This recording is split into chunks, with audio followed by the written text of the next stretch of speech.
The respected US online publication, The Free Press, reports that in Moscow, officials are continuing to welcome Trump's approach to the Ukraine conflict and his foreign policy more generally. Russia's propaganda arm, its state TV, described a new world order has emerged with Trump in the White House.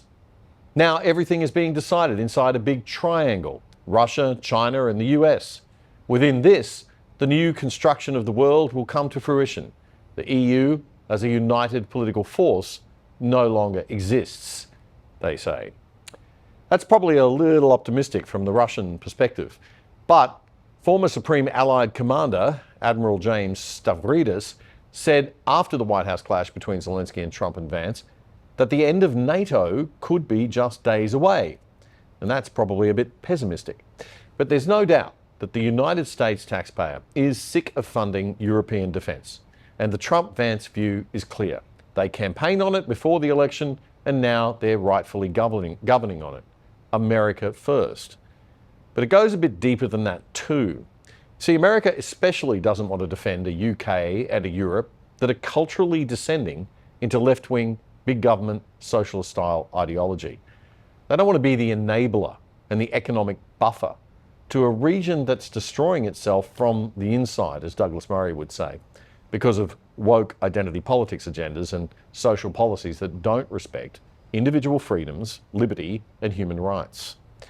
This was the key point made very clear to European leaders in US Vice President JD Vance's now famous speech in Munich, Germany a couple of weeks ago.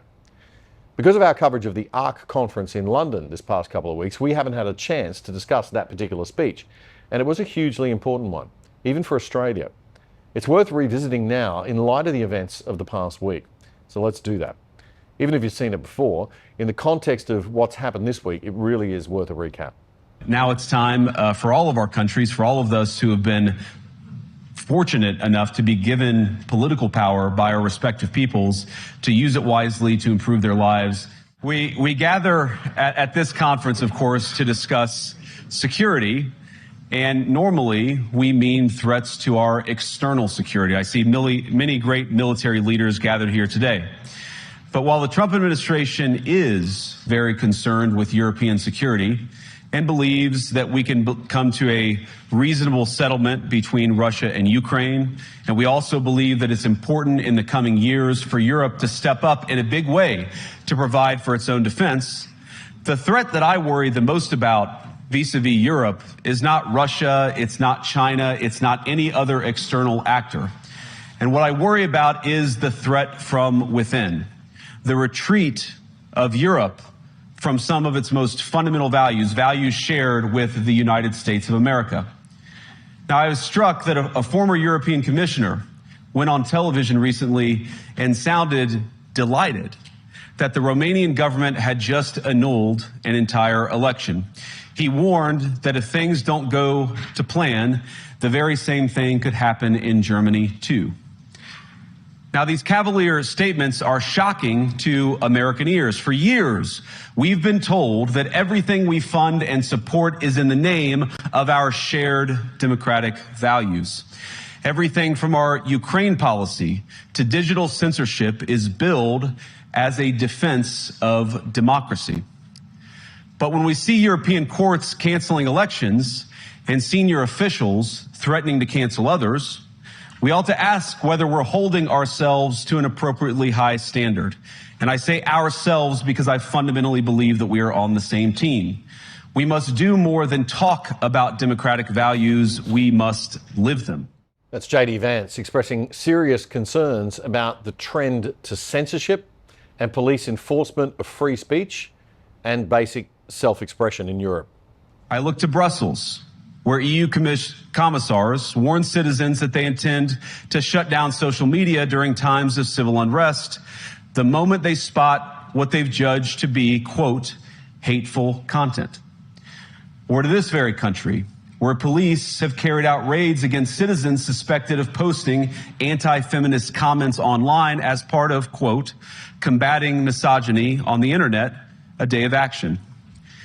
I look to Sweden, where 2 weeks ago the government convicted a Christian activist for participating in Koran burnings that resulted in his friend's murder.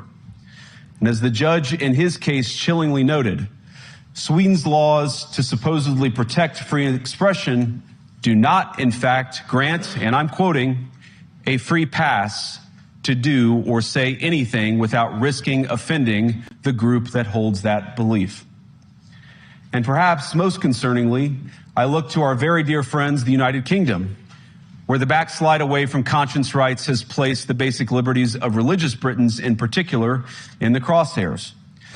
A little over 2 years ago, the British government charged Adam Smith Connor, a 51-year-old physiotherapist and an Army veteran, with the heinous crime of standing 50 meters from an abortion clinic and silently praying for 3 minutes. It's unbelievable. Why is nobody in Europe apparently up in arms about this egregious affront to freedom of expression? You know, once upon a time, defending free speech would have been the domain of the liberal left. But since the explosion of woke, as we all know too well, the left have gone censorship and control mad. And things are even worse in Scotland. This last October, just a few months ago, the Scottish government began distributing letters to citizens whose houses lay within so-called safe access zones, warning them that even private prayer within their own homes may amount to breaking the law. Naturally, the government urged readers to report any fellow citizens suspected guilty of thought crime. In Britain and across Europe, free speech, I fear, is in retreat. It sounds unbelievable, right? But it is true. And the arrogance of those in the room was on full display. If you watch the full speech, there are a lot of cutaways to the audience and they're just sitting there looking very, very arrogant, a lot of them. Many of them refusing to clap or respond, just sitting in silence. But the room was full of elites because nobody else was allowed to attend. The organizers of this very conference have banned lawmakers representing populist parties on both the left and the right from participating in these conversations. Now, again, we don't have to agree with everything or anything that people say. But when people represent, when political leaders represent an important constituency, it is incumbent upon us to at least participate in dialogue with them. Indeed, not speaking to the other side, not even attempting to understand them, but just calling them deplorables and ignoring them and treating them as worthless doesn't end well for any culture or country.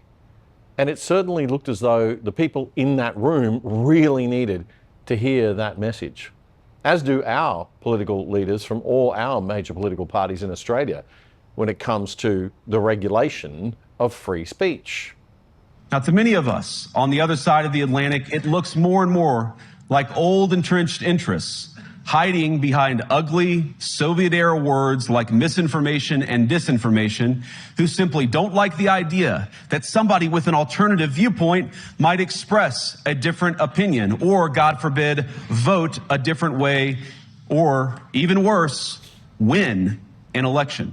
Look at the faces on the men in that room as JD Vance tells them that they have to think at this security conference not about what they're defending themselves from, but defending themselves for. If you're running in fear of your own voters, there is nothing America can do for you. Nor, for that matter, is there anything that you can do for the American people who elected me and elected President Trump. You need democratic mandates to accomplish anything of value in the coming years. Have we learned nothing that thin mandates produce unstable results? But there is so much of value that can be accomplished with the kind of democratic mandate that I think will come from being more responsive to the voices of your citizens.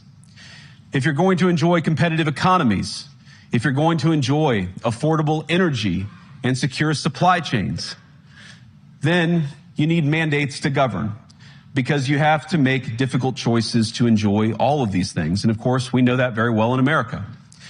You cannot win a democratic mandate by censoring your opponents or putting them in jail, whether that's the leader of the opposition, a humble Christian praying in her own home, or a journalist trying to report the news. Nor can you win one by disregarding your basic electorate on questions like who gets to be a part of our shared society. And it was at that point that Vance's speech turned to the question of mass immigration. The number of immigrants who entered the EU from non-EU countries doubled between 2021 and 2022 alone. And of course, it's gotten much higher since. And we know this situation, it didn't materialize in a vacuum.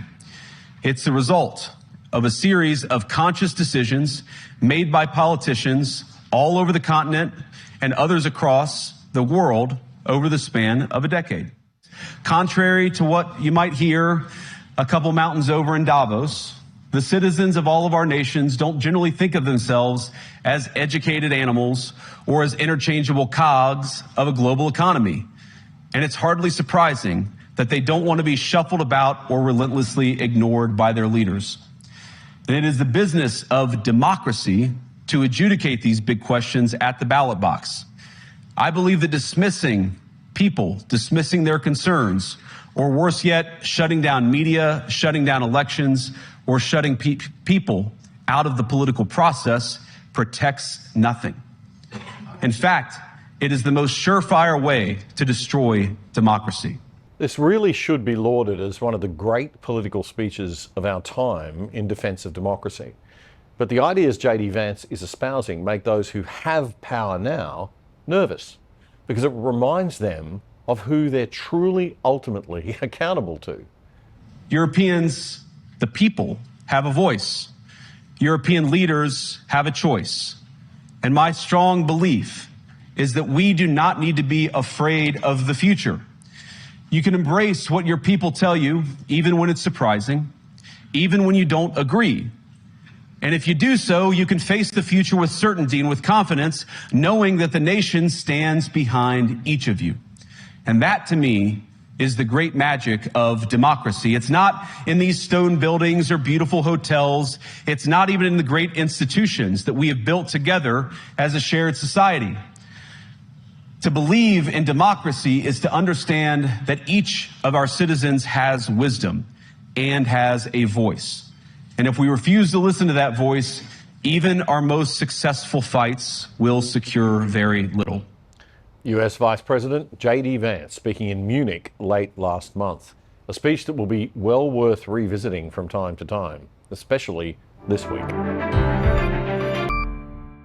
The other side doesn't get more than $1 billion of taxpayers' money to bring you news from a centre-right perspective like the ABC does to bring you news from a left-wing perspective. In fact, we don't get a red cent from the government. We need voluntary donors and supporters like you to keep going and growing. And we hate asking for charity, so we've done a deal with what we think is the world's best VPN, virtual private network service. It'll keep you and your family truly safe without slowing down your internet speeds, and you can watch Netflix or other streaming services using your regular accounts with them as if you're viewing from any country in the world.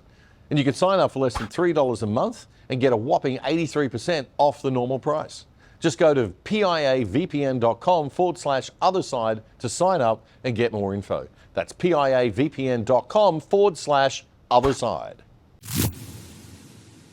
That was a segment from a recent episode of our fortnightly news commentary show, The Other Side, with me, Damien Curry.